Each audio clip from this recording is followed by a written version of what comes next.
Hello दोस्तों, स्वागत है आपका हमारे यूट्यूब चैनल पे। मैं एडवोकेट पुनीत श्रीवास्तव आप लोगों का स्वागत करता हूँ। आज हम जिस टॉपिक के बारे में बात करने जा रहे हैं वो बहुत ही हॉट टॉपिक है। जैसा कि हम सभी जानते हैं, निधि कंपनी। आज हम निधि कंपनी के बारे में सारा कुछ समझेंगे, सारा प्रोसेस समझेंगे कि किस तरीके से निधि कंपनी काम करती है, इनकॉर्पोरेशन क्या होता है और क्या क्या कंपनी इसको फॉलो करने होते हैं। तो चलिए स्टार्ट करते हैं आज का हम टॉपिक, निधि कंपनी। दोस्तों, निधि कंपनी एक म्यूचुअल बेनिफिट कंपनी होती है। म्यूचुअल बेनिफिट बोले तो आपस के मेंबर्स की बेनिफिट, मतलब एक दूसरे का बेनिफिट के लिए।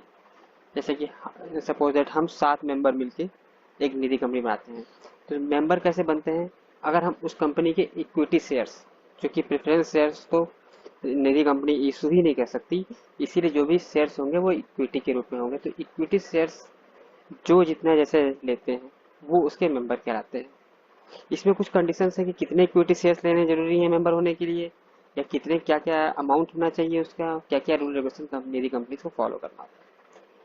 इन शॉर्ट में आपको अगर बता दूं तो निधि कंपनी को आरबीआई गवर्न नहीं करती है। निधि कंपनी को एमसीए गवर्न करती है। जैसा कि हम सब जानते हैं, ministry of corporate affairs Nidhi company को गवर्न करती है और उसके सारे कंप्लाइंसेस को फॉलो जो एमसीए के से ही होता है। तो चलिए स्टार्ट करते हैं दोस्तों। निधि कंपनी, जैसा कि आप देख पा रहे हैं यहाँ पे, all about Nidhi companies. Nidhi company का रजिस्ट्रेशन, कंप्लाइंसेस, रूल रेगुलेशन, ये सारा कुछ हम बात करेंगे। चलिए चलते हैं। इस प्रेजेंटेशन इंडेक्स में क्या क्या इंक्लूड है, इसमें हम क्या क्या आपको समझाएंगे। इसमें हम निधि कंपनी के कॉन्सेप्ट का डिसीजन करेंगे, डिस्कशन करेंगे। रेगुलेटरी फ्रेमवर्क की बात करेंगे, एक्ट रूल्स की बात करेंगे, एग्जेंशंस की बात करेंगे, अनरिजॉल्व इशू की बात करेंगे और वेब स्टोरी की बात। The concept of Nidhi, brief discussion. इसमें हम ये बात करते हैं कि whether non banking finance company, क्या एक निधि कंपनी एनबीएफसी होती है, नॉन बैंकिंग फाइनेंस कंपनी होती है?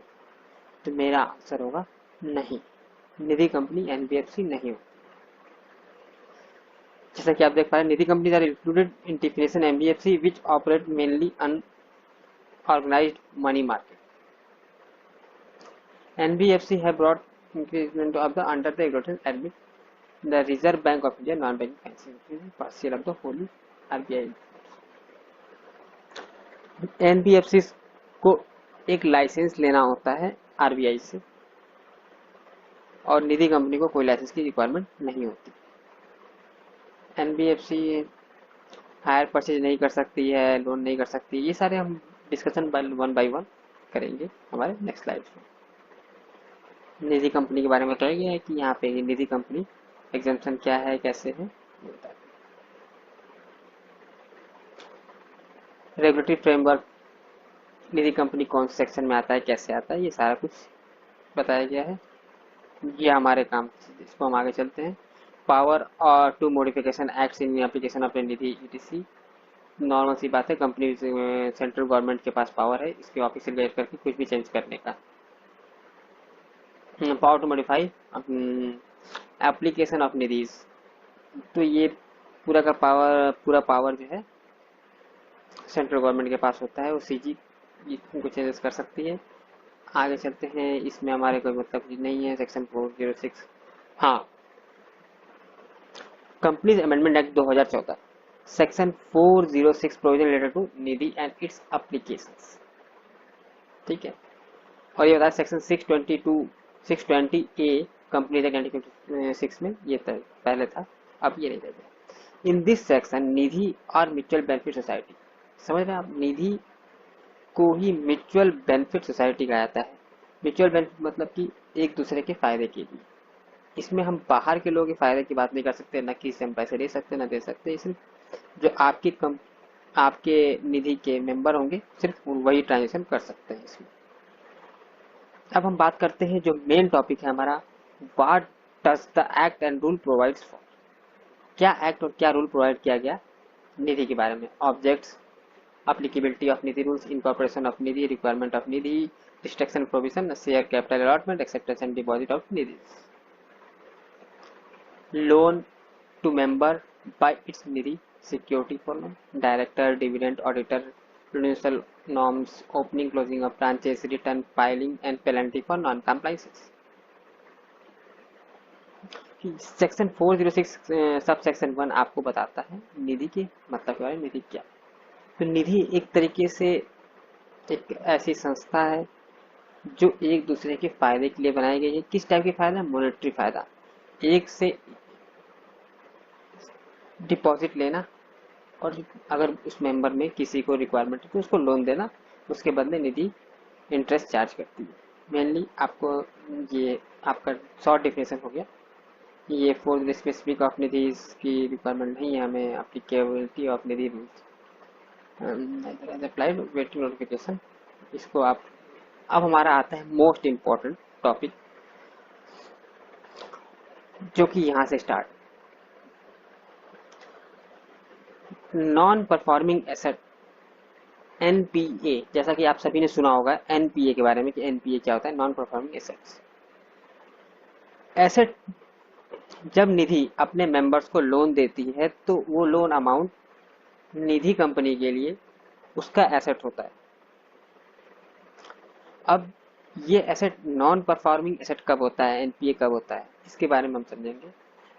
नॉन परफॉर्मिंग एसेट वही एसेट होता है जिसकी रिपेमेंट 12 मंथ से कोई रियलाइजेशन नहीं आया हो। Repayment of principal amount has remained unrealized for 12 month. जैसे कि अगर आपने कोई ईएमआई उसकी बनाई और सामने वाली पार्टी जो कि आपका मेंबर होगा वो उस पेमेंट को करने में फेल करता है कंटिन्यूसली 12 मंथ, ठीक है, 12 महीने उसने कंटिन्यूसली उसको ब्रेक कर दिया, तो वो आपके बैलेंस शीट के नॉन परफॉर्मिंग एसेट में चला जाएगा। अब इसके लिए कितना प्रोविजन रखना होता है वो सारी बातें हम आपको आगे बताएंगे, लेकिन अभी आपको सिर्फ इतना डिफिनेशन समझना है कि नॉन परफॉर्मिंग एसेट वो एसेट होगा जिसकी principal repayment of principal 12 month से ड्यू हो, अनरियलाइज्ड। अब हम चलते हैं सेकंड टॉपिक। अब डाउटफुल एसेट क्या होता है? डाउटफुल एसेट क्या होता है? सबसे पहले आपने जिसको लोन दिया वो आपके लिए एनपीए होगा, नॉन परफॉर्मिंग एसेट होगा, फिर वो डाउटफुल एसेट होगा। उसका सेकंड स्टेप क्या होगा? डाउटफुल, यानी कि 12 मंथ तक तो आपने एनपीए कर दिया उसको, अब 12 मंथ के बाद भी नहीं दिया तो फिर उसको हम बोलेंगे डाउटफुल एसेट। कब से कब तक? Non performing asset are more than 2 years but less than 3 years। 2 साल से ज्यादा, 2 साल से ज्यादा लेकिन 3 साल से कम, कोई रिपेमेंट नहीं आई प्रिंसिपल की, तो डाउटफुल एसेट। सब standard asset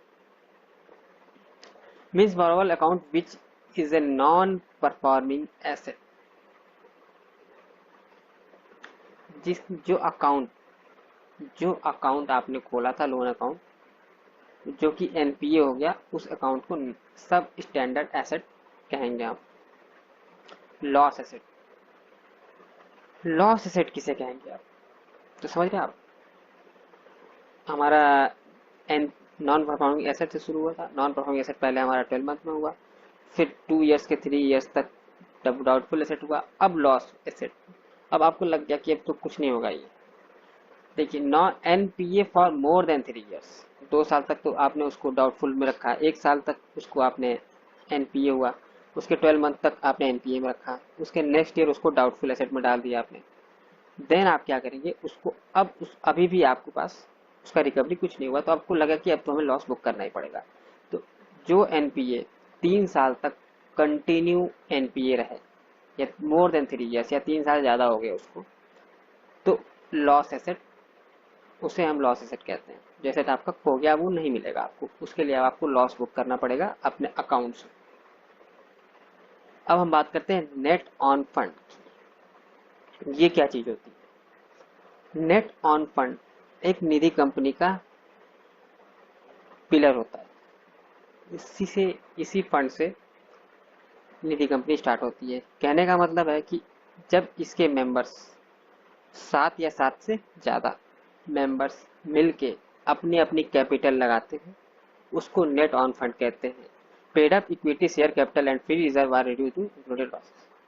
paid up equity share plus free reserve, loss को एडजस्ट करने के बाद जो आता है उसको हम नेट ऑन फंड कहते हैं।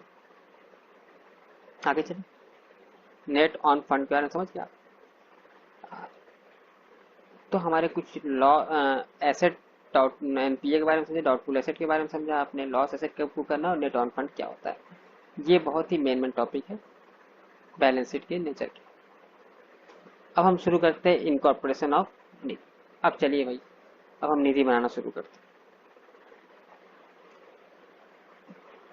सबसे पहली बात है, निधि कंपनी कभी भी प्राइवेट नहीं हो सकती, निधि कंपनी हमेशा पब्लिक कंपनी होती है।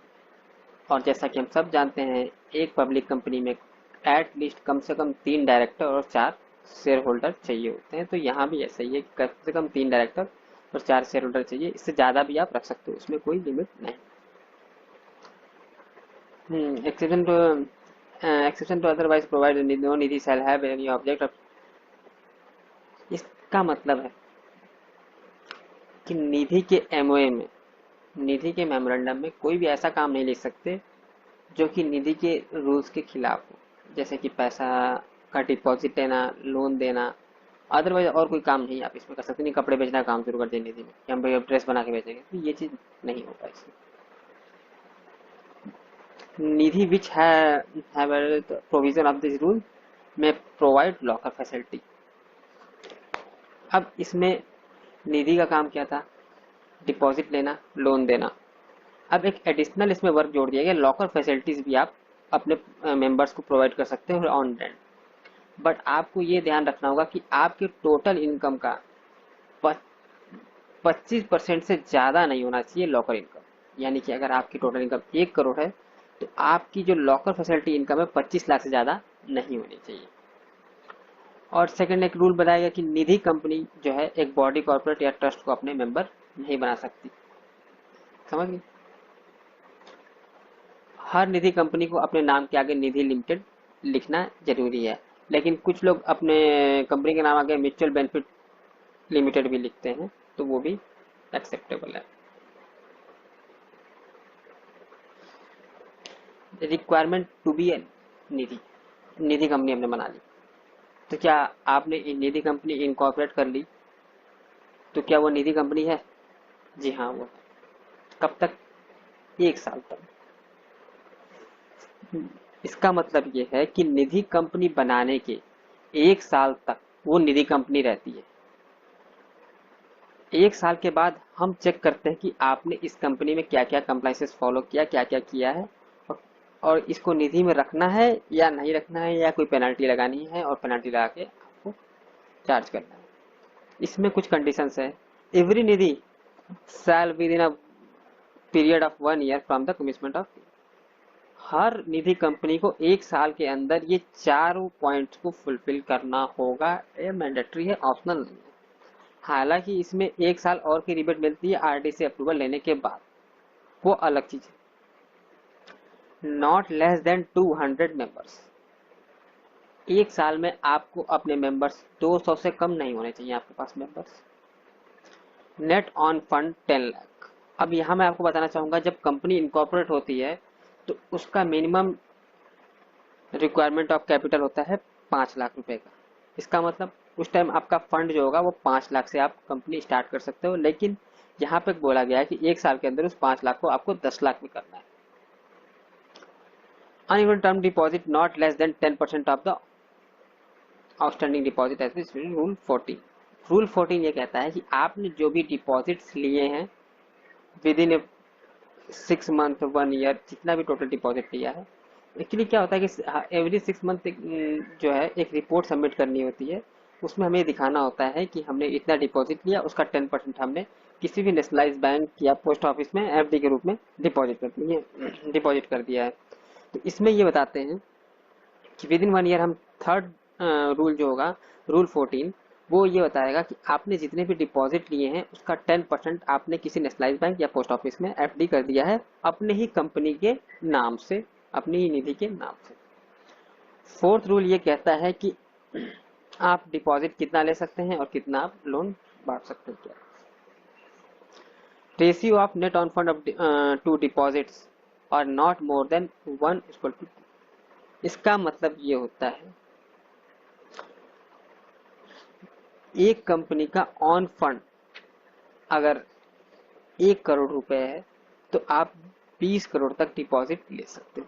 अगर 1 लाख रुपए है, 1 लाख तो पॉसिबल नहीं है, अगर 10 लाख रुपए है तो आप 2 करोड़ तक डिपॉजिट ले सकते हो, उससे ज्यादा आप डिपॉजिट नहीं ले सकते।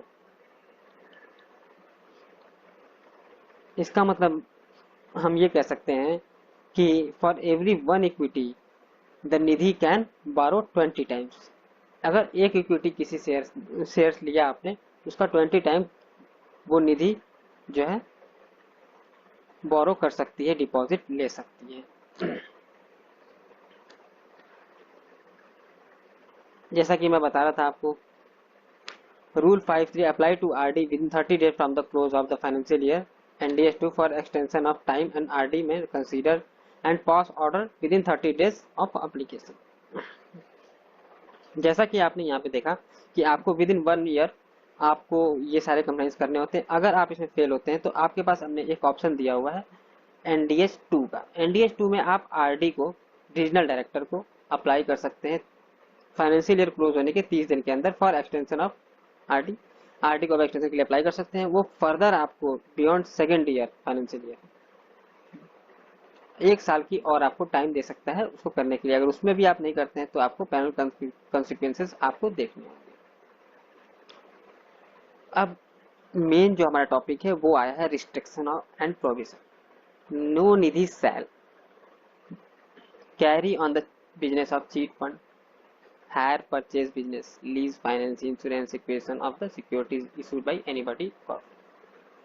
कोई निधि चीट फंड का काम नहीं कर सकती, हायर परचेज फाइनेंस नहीं कर सकती, जैसे कि कोई कार लोन और बाइक लोन, ऐसा कोई भी सिस्टम नहीं कर सकती।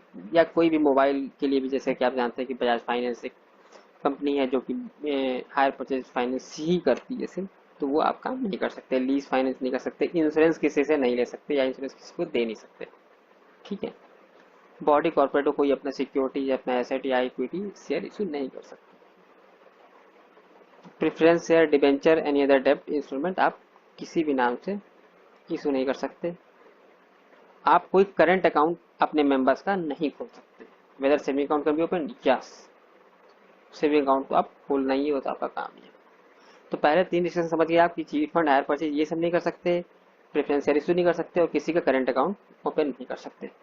नेक्स्ट चलते हैं, आप किसी कंपनी को acquisition and other company by purchase of securities, control of composition of the board of director unless it pass special resolution in general meeting also obtained the provision previous approval of RD।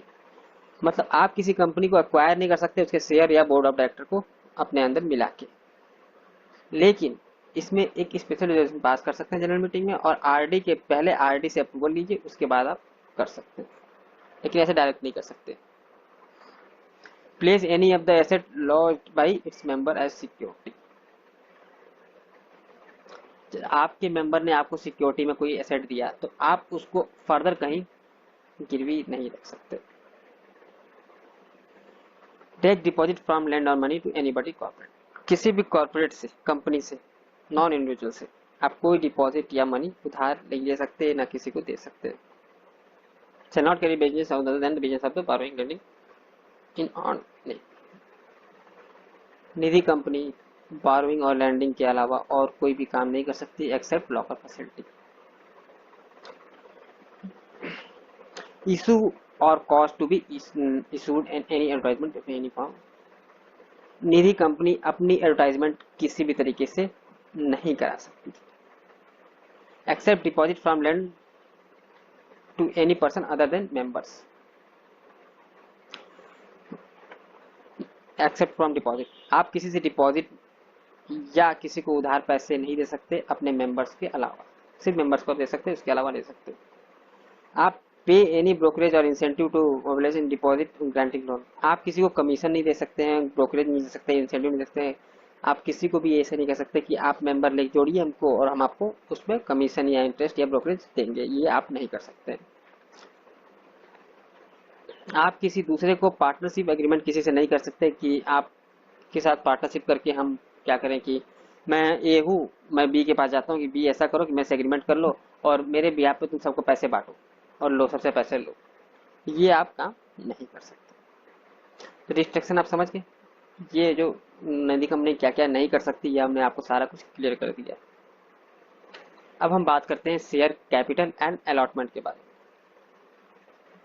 जैसा कि हम सभी जानते हैं, निधि केवल equity shares ही issue कर सकती है, जिससे कि इससे पहले भी हमने बात किया है। Nidhi shall issue equity shares of nominal value of not less than 10 rupees each except declare in the, ये चलिए इसमें ये कहा गया है, इन शॉर्ट आप समझिए कि एक निधि अपने शेयर्स इशू कर सकती है जो कि 10 रुपए से कम नहीं होना चाहिए। मतलब एक इक्विटी की वैल्यू 10 रुपए तो होना ही चाहिए इन एनी केस। ये जो आपका एक्सेप्शन दिया हुआ है, इसको आप इग्नोर करते हैं क्योंकि इसकी जरूरत नहीं है, क्योंकि 10 रुपए के शेयर इशू करने में हमें कोई प्रॉब्लम नहीं है और ऐसे कोई प्रॉब्लम आती भी नहीं। अब देखिए, every Nidhi shall allot to each deposit holder at least a minimum of 10 equity shares and share equal to 100 rupees.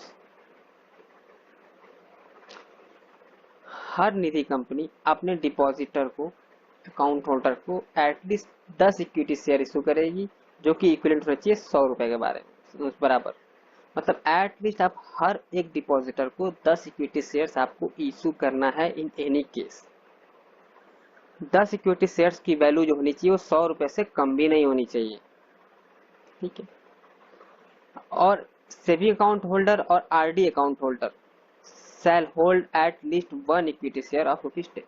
अगर किसी ने आपके पास सेविंग अकाउंट खुलवाता है कोई, तो और या आरडी खुलवाता है रिकरिंग डिपॉजिट, तो वो एक शेयर लेके भी आपका मेंबर बन सकता है, एक्सेप्ट डिपॉजिट। अगर डिपॉजिट्स हैं तो वो 10 शेयर उसको लेने पड़ेंगे, जो कि 100 रुपए के बराबर होंगे।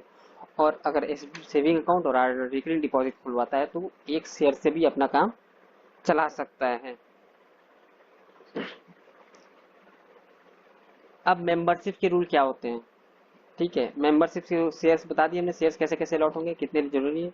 मेंबरशिप, जैसा कि आप सभी जानते हैं, निधि को चलाने के लिए, निधि से ट्रांजेक्शन करने के लिए आपको उसका मेंबर होना जरूरी है। तो उसके लिए हमने कुछ रूल रेगुलेशन भी सेट कर रखे हैं। रूल 8 सब 1 ये कहता है कि Nidhi shall not admit body corporate trust as member. जैसे कि हम पहले बता चुके हैं, किसी भी बॉडी कॉर्पोरेट या ट्रस्ट को मेंबर नहीं बना सकती, except other permitted unless the rule ability shall ensure the membership not reduced less than 200 members at any time। Second, Nidhi के लिए बोला गया है कि आपको एट एनी टाइम, किसी भी टाइम 200 से कम मेंबर नहीं रखने अपने पास।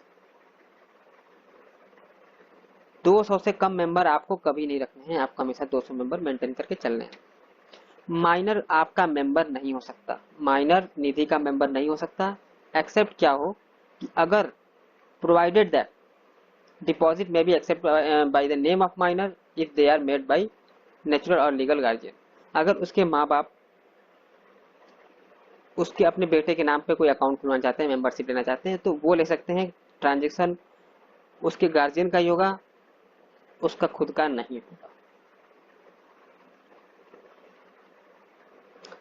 एक्सेप्टेंस ऑफ डिपॉजिट, ये रूल बहुत इंपॉर्टेंट है कि आप किससे कैसे कैसे डिपॉजिट एक्सेप्ट कर सकते हैं। रूल 11 इसके बारे में बताता है कि मैक्सिमम लिमिट क्या है, मिनिमम लिमिट क्या।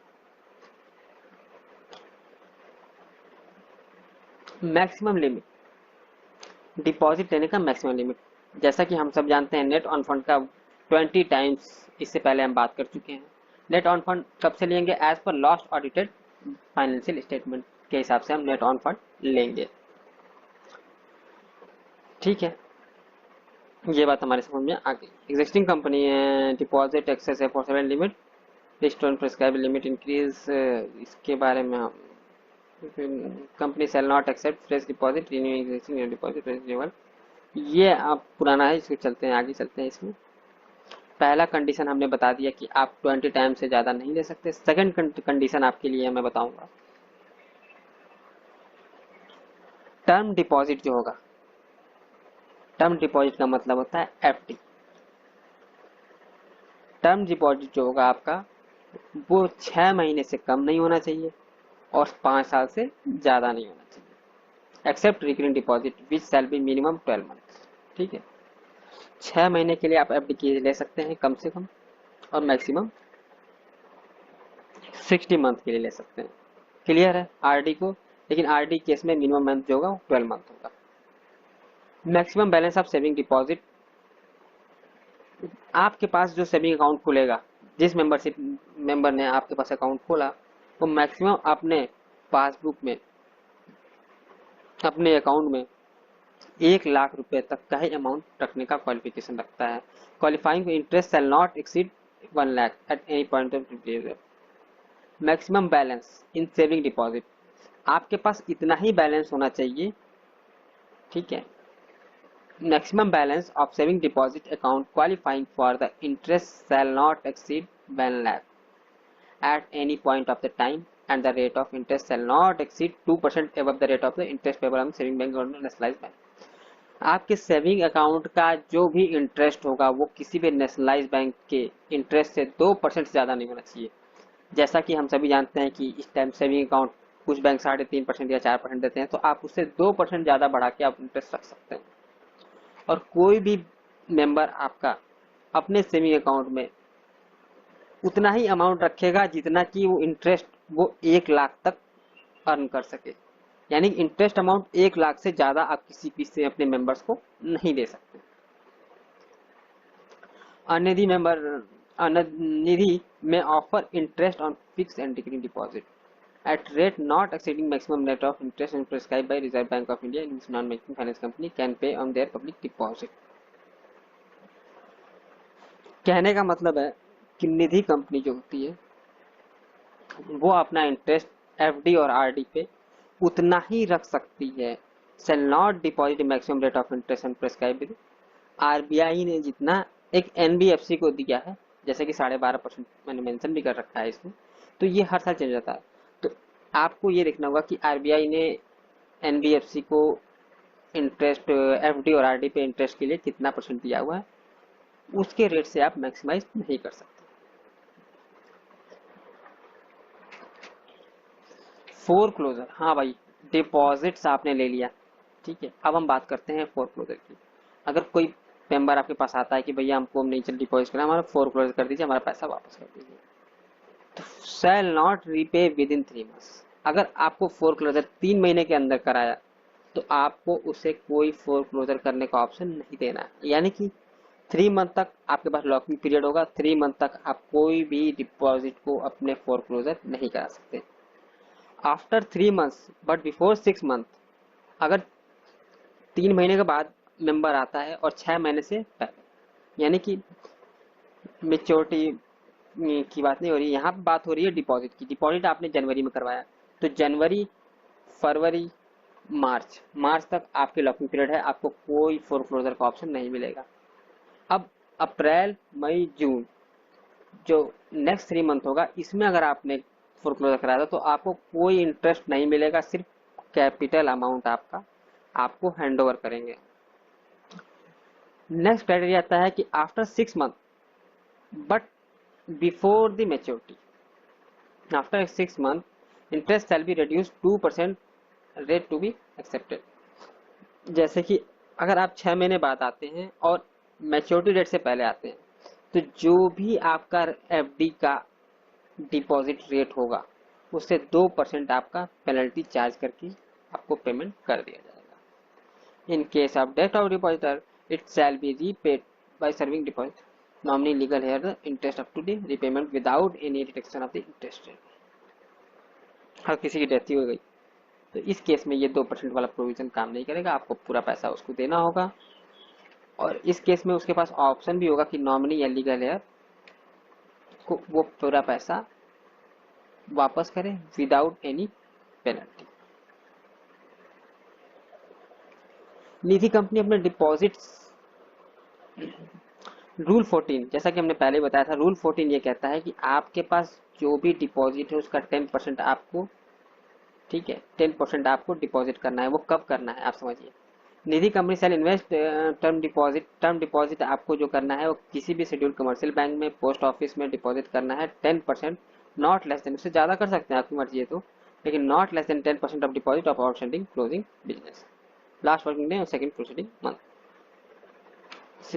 मंथली आपको ऑडिट करना होगा अपने अकाउंट्स का, उसमें देखना होगा कि आज जैसे कि हम जनवरी के 31 में बैठेंगे, 31 को हम देखेंगे कि हमारे पास 10 लाख का डिपॉजिट आ गया है, तो 1 फरवरी को हम बैंक में जाके 1%, 10%, यानी कि 10 लाख का 10% हो गया, 1 लाख आपको एफडी करनी होगी अपने निधि कंपनी के नाम से। Temporary subject to prior approval of the inspector. In case आपको कभी वो पैसे की रिक्वायरमेंट पड़ती है, इमरजेंसी आता है, तो आप आरडी से अप्रूवल लेके इसको आप विड्रॉ भी कर सकते हैं।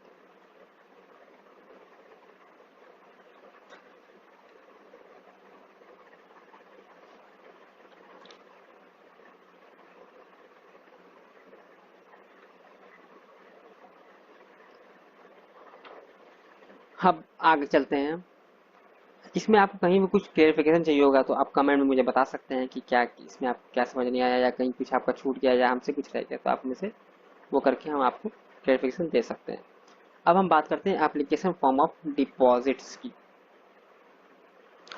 एप्लीकेशन फॉर्म कैसा होना चाहिए डिपॉजिट्स का? रूल 12 बताता है कि आपको एप्लीकेशन फॉर्म कैसे रेडी करना है।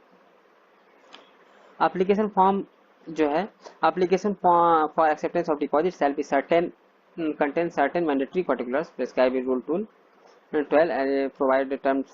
आपको उसमें टर्म्स एंड कंडीशन लिखने होंगे कि आप जैसे टर्म कंडीशन, जैसे कि मैंने आपको यहाँ बताया कि ये टर्म कंडीशन आपको एप्लीकेशन में आपने मेंशन कराने होंगे कि क्या है, डिपॉजिट कैसे होगा, अप्रोच ऑफ कस्टमर डिस्प्यूट, अगर कोई कस्टमर का डिस्प्यूट है तो वो कहाँ, रिलेशन फॉर्म कौन है आपकी कंपनी में, आपकी निधि में कौन ऐसा बंदा है जो किसी भी डिस्प्यूट को सॉल्व करेगा, कैसे होगा, और proof of identity and address proof आपको लेना होगा। Introduction etc।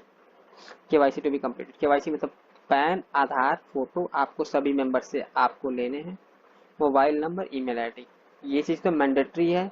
प्लस आपको जो हमने ये रूल बताया, ये फोरक्लोजर डलवाना जरूरी है, रूल रेगुलेशन डलवाना जरूरी है, और रिड्रेसल फोरम का डिटेल डालना जरूरी होगा, जिससे वो इमरजेंसी में कभी कॉन्टैक्ट कर पाए। अब हम बात करते हैं अपने नेक्स्ट टॉपिक की तरफ चलते हैं, loan to member and security for loan. अब हम यहाँ देखते हैं loan to member and security for. अब इसमें इस टॉपिक में हम ये देखेंगे कि हम अपने मेंबर्स को लोन कैसे देते हैं और उसके अगेंस्ट में सिक्योरिटी कैसे हम ले सकते हैं और क्या क्या कर सकते हैं। तो चलिए देखते हैं।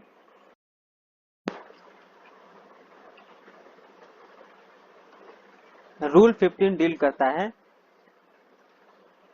डिपॉजिट्स के बारे में, तो चलिए समझते हैं हम। Total deposit accept from members, ये अमाउंट है कि total deposit of accepted from members, मतलब मेंबर से आपने जो डिपॉजिट लिया है उसके बारे में बात कर रहा है, और मैक्सिमम लोन टू मेंबर्स मतलब आपको डिपॉजिट कितना लेना है और उसका लोन कितना बांट सकते हैं।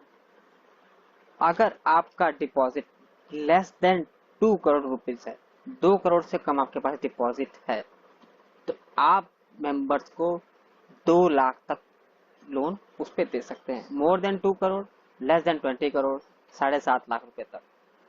More than 20 crore but less then 50 crore, 12 lakh रुपए तक।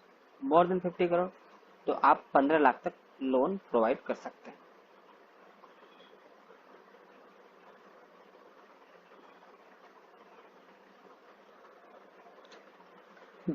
Where a Nidhi has not made profits continuously in the 3 financial year, it shall not make any fresh loans exceeding 50% of the maximum amount of loan setting clause A, B, C, D। That mean अगर 3 साल तक continuously आपके निधि company का profit नहीं आता है तो आपको ये लिमिट का 50% कर दिया जाएगा। यानी कि अगर कंटिन्यूसली 3 इयर्स आपका निधि कंपनी प्रॉफिट में नहीं आती तो आप लोन देने के लिए अपने मेंबर्स को इस लिमिट के भी 50% तक ही एलिजिबल होंगे। The amount of deposit is calculated on the basis of the last audited annual financial statement। ये अमाउंट जो देखा जाएगा डिपॉजिट लास्ट के जो आपका ऑडिटेड बैलेंस शीट हो गई उसी से हम मैच करेंगे। अब लोन के लिए सिक्योरिटी क्या क्या ले सकते हैं आप? Gold, silver and jewellery. इस केस में अगर आप किसी को लोन देते हैं गोल्ड, सिल्वर और ज्वेलरी लेके, तो उस मेंबर्स के पास 1 साल का टाइम होगा, उससे ज्यादा टाइम नहीं होगा। मतलब ये बनता है कि आपके पास मेंबर्स आया, उसने अपना गोल्ड सिल्वर या कोई ज्वेलरी रखी, तो उसका अप टू 80% तक का लोन आप दे सकते हैं, लेकिन लोन का रिपेमेंट पीरियड 1 साल से ज्यादा नहीं होगा। अगर कोई इमूवेबल प्रॉपर्टी देता है, इमूवेबल प्रॉपर्टी आप किसी लोन के केस में, तो उस केस में क्या होगा, उस केस में आपको टोटल लोन्स का जो होगा अमाउंट, वो उस केस में आपको टोटल लोन अमाउंट जो होगा वो चेंज हो जाएगा। Total loan against immovable property,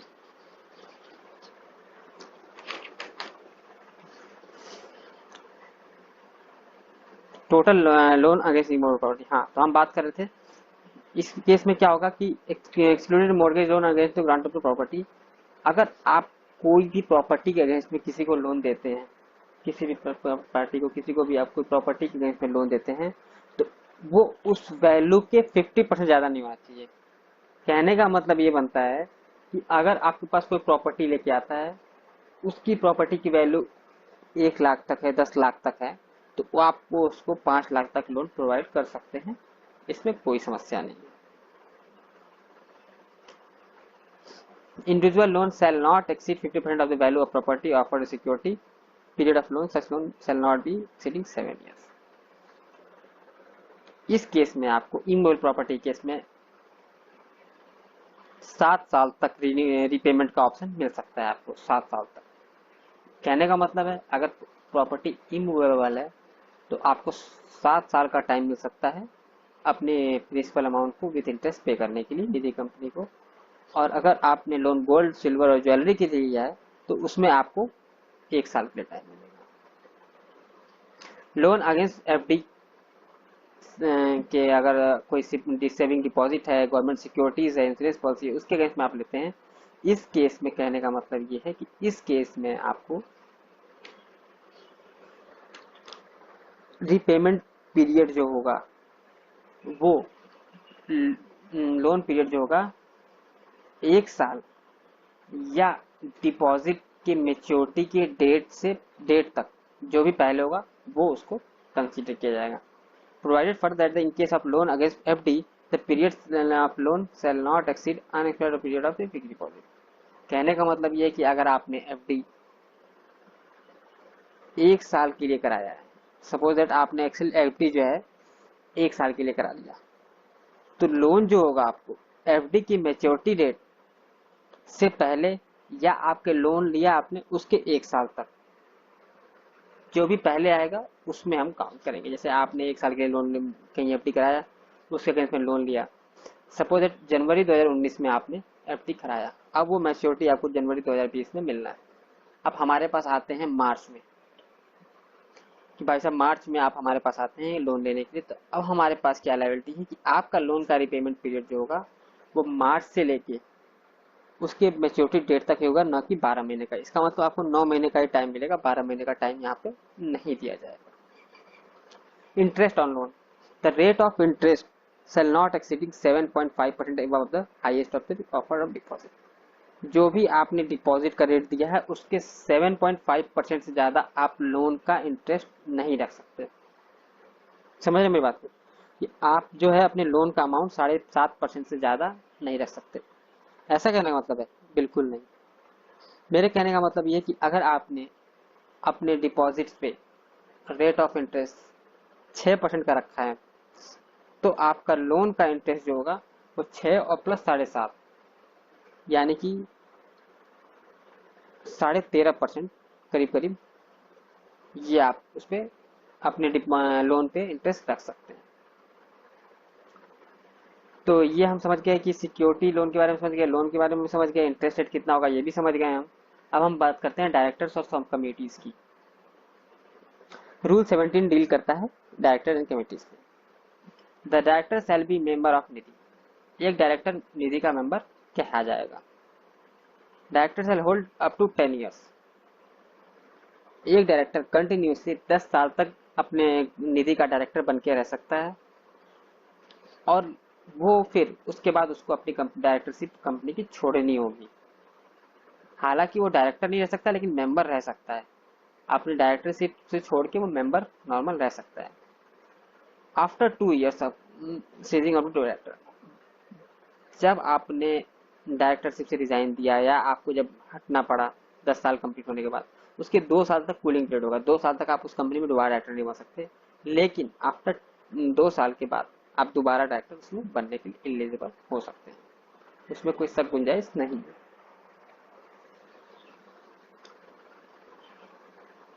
समझ गए डायरेक्टर से मेंबर समझ गए आप। डिविडेंड, अब हम बात करेंगे डिविडेंड के बारे में। रूल 18 डील करता है डिविडेंड से। डिविडेंड जो होता है वो कैसे डिसाइड करना है। Shall not declare dividend exceeding 25% or such higher amount as may be provided RD for the loans of recording. कहने का मतलब ये है कि जो आपकी निधि कंपनी का डिविडेंड होगा वो 25% ज्यादा आप डिक्लेयर नहीं कर सकते। An equal amount transfer to general reserve, जो डिविडेंड आप ट्रांसफर करने में डिक्लेयर करेंगे उसका एक अमाउंट, इक्वल अमाउंट, बराबर अमाउंट आपको जनरल रिजर्व में बना के रखना होगा। There has been no default in repayment of maturity deposit and interest, मतलब आपको कोई डिफॉल्ट नहीं करना होगा रिपेमेंट ऑफ मैच्योरिटी डिपॉजिट और इंटरेस्ट लेने में, कोई डिफॉल्ट नहीं होना चाहिए। It comply with all rules and, मतलब आपको सेम अमाउंट जनरल रिजर्व में रखना है, कोई डिफॉल्ट रिपेमेंट नहीं होना चाहिए, तो आप इतना बड़ा डिविडेंड डिक्लेयर कर सकते हैं। ऐसा नहीं कि आपने किसी को मैच्योरिटी दे रहे हैं और रिजर्व में डाल दे रहे हैं पैसा और डिविडेंड इशू करते हैं, ऐसा नहीं होना चाहिए। अब ऑडिटर्स के बारे में बात करेंगे कि ऑडिटर्स क्या है, कैसे ऑडिटर्स को।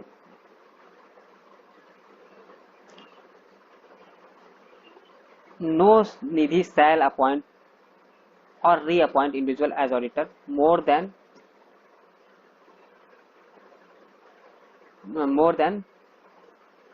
5 years। एक निधि कंपनी जो है इंडिविजुअल को 5 साल से ज्यादा के लिए अपॉइंट नहीं कर सकती। इसमें थोड़ा सा आप यहाँ पे समझ नहीं पा रहे होंगे।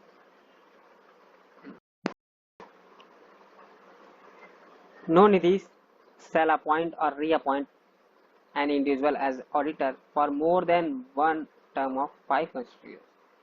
5 साल से ज्यादा आप किसी भी इंडिविजुअल को अपना ऑडिटर अपॉइंट नहीं कर सकते।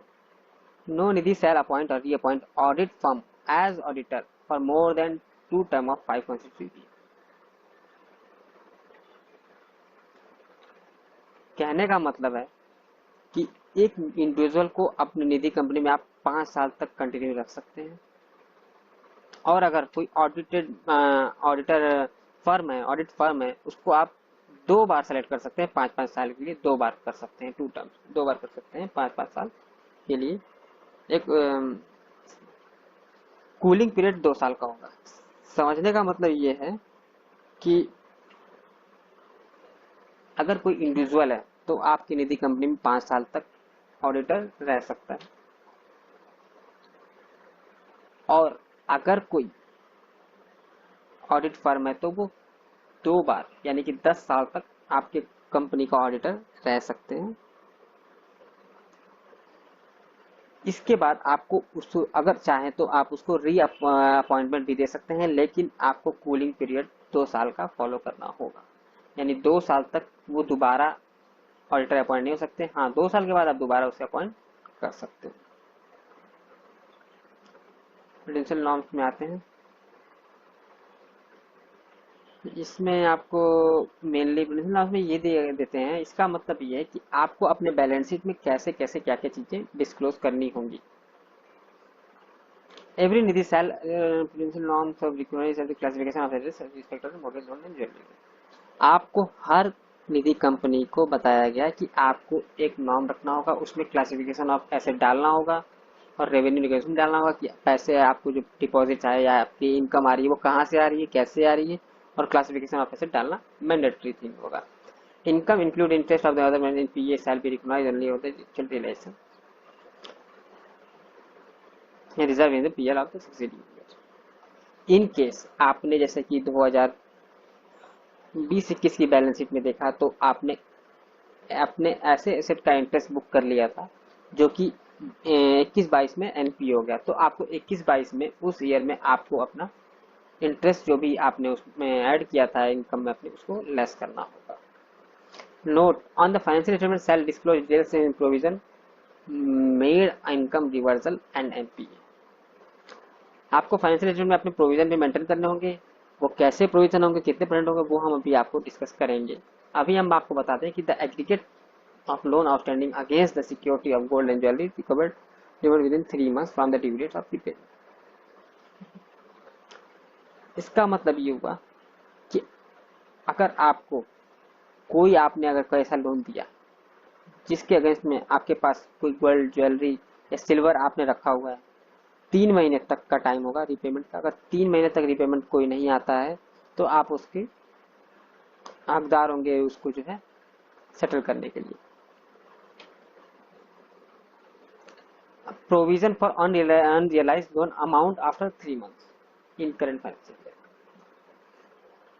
अनरियलाइज्ड लोन अकाउंट को आफ्टर 3 months आपको करंट ईयर में ही प्रोविजन बनाना होगा। जैसे कि मान लीजिए कि अप्रैल से स्टार्ट हुआ, आपने देखा कि अप्रैल मई जून 3 महीने तक कोई भी प्रिंसिपल अमाउंट आपको नहीं रिकवर हुआ है तो उसको आपको प्रोविजन बनाना होगा। No income shall be recognise on such loan outstanding beyond the 3 months। ऐसी कोई इनकम आपको रिकॉग्नाइज नहीं करनी है अपने बुक्स में जो कि 3 महीने तक कोई पेमेंट आपके पास नहीं आई, उसको नहीं करना है आपको। No loan of the value ratio shall be exceed 80%। कहने का मतलब ये है कि डिपॉजिट के अगेंस्ट में आप जो लोन देंगे वो 80% ज्यादा नहीं दे सकते। In case of mortgage loan classification asset of the provision as follow. अब आपको इसमें हम बता रहे हैं कि फाइनेंशियल स्टेटमेंट जो आपकी होगी, बैलेंस शीट जो होगी, उसमें आपको अपने एसेट्स होंगे वो कैसे आपको कैटेगराइज करने हैं। उसमें आपको 4 कैटेगरी रखनी है: स्टैंडर्ड एसेट, सब standard asset, doubtful asset and loss asset. Standard asset के लिए कोई प्रोविजन करने की जरूरत नहीं है, नो प्रोविजन। सब स्टैंडर्ड के लिए 10% ऑफ एग्रीगेट आउटस्टैंडिंग अमाउंट, जितना भी आउटस्टैंडिंग अमाउंट होगा उसका 10% आपको सब स्टैंडर्ड एसेट में प्रोविजन रखना होगा। डाउटफुल एसेट के लिए आपको 25% ऑफ एग्रीगेट अमाउंट और लॉस एसेट के लिए 100%। कहने का मतलब यह है कि हमने स्टार्टिंग में आपको बता दिया था कि एनपीए क्या होता है, डाउटफुल एसेट क्या होता है। अगर आपको आपके पास कोई ऐसा एसेट है जो 2 साल ज्यादा या 3 साल से कम डाउटफुल एसेट होता है तो 2-3 साल तक ऐसे सारे एसेट का 25% आपको प्रोविजन बनाना होगा। और कोई ऐसा एसेट जिसका मोर देन 3 years हो गया है और कोई पेमेंट नहीं आया, उसको लॉस एसेट में बुक करके उसको आप 100% आपको आउटस्टैंडिंग दिखाना होगा। डिस्क्लोजर इन नोट्स, फाइनेंसियल्स के साथ आपको डिस्क्लोजर भी डालने होंगे। डिस्क्लोजर में क्या क्या होंगे? फाइनेंशियल स्टेटमेंट डिस्क्लोजर तो होगा वो टोटल अमाउंट ऑफ प्रोविजन होगा, किसका कितना प्रोविजन हमने बुक किया है, अमाउंट प्रीवियस ईयर क्या था, providing current year, balance of day provided, ये सारी चीजें तो आपको डिस्क्लोज करनी होगी बैलेंस शीट में। अब हम आते हैं नेक्स्ट टॉपिक पे जो कि आपके नॉलेज के लिए बहुत इंपॉर्टेंट है, opening and closing of branches. जैसे कि निधि कंपनी बनते ही सबके मन में क्वेश्चन आता है कि क्या हम ब्रांच ओपन कर सकते हैं दूसरे स्टेट में, दूसरे शहर में, दूसरे गाँव में, उसके बारे में हम बात करें। Only if it has a net profit after tax opportunity during the 3 financial year।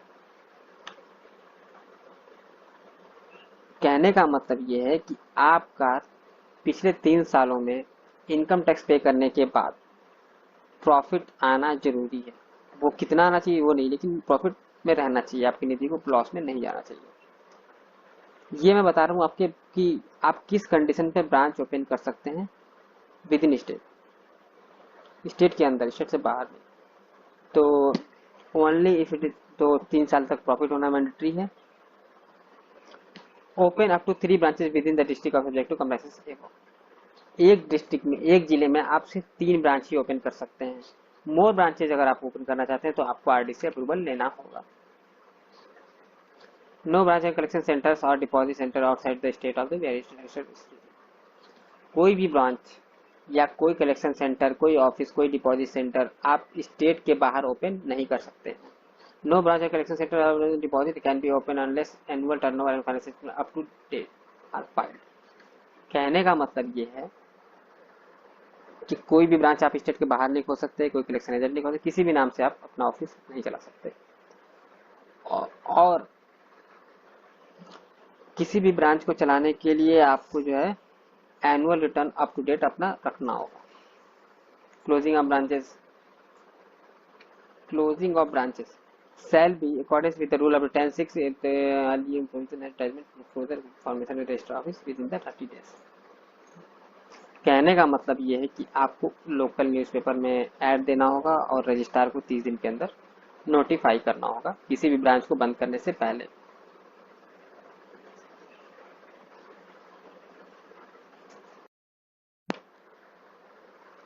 अब हम आते हैं रिटर्न्स एंड फाइलिंग्स के बारे में जानने। एक निधि कंपनी को कौन कौन सी रिटर्न्स और फाइलिंग्स करनी होंगी उसके बारे में बता देते हैं। Returns on stationery compliance form कौन कौन से रिटर्न्स होंगे। NDH 1 within 90 day from the closure of the financial year. NDH 1 में जो होता है पूरे एक साल के मेंबर की डिटेल, डिपॉजिट और लोन्स की डिटेल जाती है और एक मेंबर लिस्ट भी इसमें ऐड होती है। इसमें पूरे साल के मेंबर्स डिटेल्स जाती है। वो कब जाएगी, यानी कि मार्च में आपका ईयर क्लोज होगा, उसके 90 डेज के अंदर आपको आरओसी को फाइल करना होगा। Nidhi not comply with the member of the on requirement sell 30 days of the closure of the first financial end. जैसा कि हमने बात किया था कि हमें एक साल के अंदर कुछ कंप्लाइंसेस थे वो फॉलो करने थे कि 200 मेंबर होने चाहिए, 10 लाख पेड अप कैपिटल होना चाहिए, ये सारी चीजों के लिए। अगर आप वो नहीं करते तो एनडीएस 2 आपको एक बार फाइल करने का टाइम मिलेगा। Third one, half yearly return. हर निधि कंपनी को हाफ ईयरली रिटर्न फाइल करनी होगी। एनडीएस 3 में जो डिटेल एनडीएस 1 में जाती है वही एनडीएस 3 में जाती है हाफ ईयरली बेस पे। इसमें डिपॉजिटर के नेम, पैन डिटेल के साथ साथ अमाउंट, पीरियड सब कुछ लिख के जाता है, सारी डिटेल यहाँ जाती है। कितना लोन आपने दिया, कितना लोन दिया, 10% आपने जो 10% का जो प्रोविजन है वो फॉलो किया नहीं किया, 10% का एफडी कराया नहीं कराया, उसका एफडीआर नंबर भी इसमें मेंशन होता है और सीएस, सीए, सीडब्ल्यूए से सर्टिफाई करके हम देते हैं। The auditor of company self furnish certificate every year of compliance of the provision of the certificate shall be annexed with the support. कहने का मतलब ये है कि आपके कंपनी का जो ऑडिटर होगा वो हर साल एक आपको सर्टिफिकेट इशू करेगा जो कि कंप्लायंस सर्टिफिकेट के नाम से जाना जाएगा। उस कंप्लायंस सर्टिफिकेट को एनेक्चर में, ऑडिट रिपोर्ट में एनेक्चर में लगाना होगा। उसमें आपको ये लिख के देना होगा, ऑडिटर आपका लिख के देगा कि हाँ इस निजी कंपनी ने सारे कंप्लायंसेस को फॉलो किया है। ये पावर दिया गया आरओसी को कि आरओसी किसी कंपनी के एंगेज सर्विस सीए से को प्रैक्टिस को बुला सकते, रीजनल पोस्ट कर सकता है। Penalty for non compliance. अगर एक निधि किसी भी कंप्लायंस को फॉलो नहीं करती उसके लिए पेनल्टी जो होगा 5,000 रुपये का पेनल्टी लगेगा और जो कि जब तक वो पेनल्टी बढ़ रही है 500 पर मंथ ऐड होता जाए। यहाँ तक हम निधि के बारे में सारा कुछ समझ चुके हैं कि कंप्लायंसेस क्या क्या होंगे, पेनल्टी कितना होगा, कैसे होगा, सारा कुछ हम समझ चुके हैं। Thank you for your watching video. अब इसमें निधि के अलावा आपको इसमें कोई भी क्वेश्चन आता हो या कोई क्वेश्चन आपके मन में हो रहा हो कि इसमें क्या है, कैसे करना है, कैसे होना है, तो आप मुझे कमेंट बॉक्स में लिख सकते हैं और लिख के मुझसे क्वेश्चन के बारे में वीडियो करवा सकते हैं। ओके, थैंक यू दोस्तों, thank you very much. Please channel को सब्सक्राइब करना ना भूलें।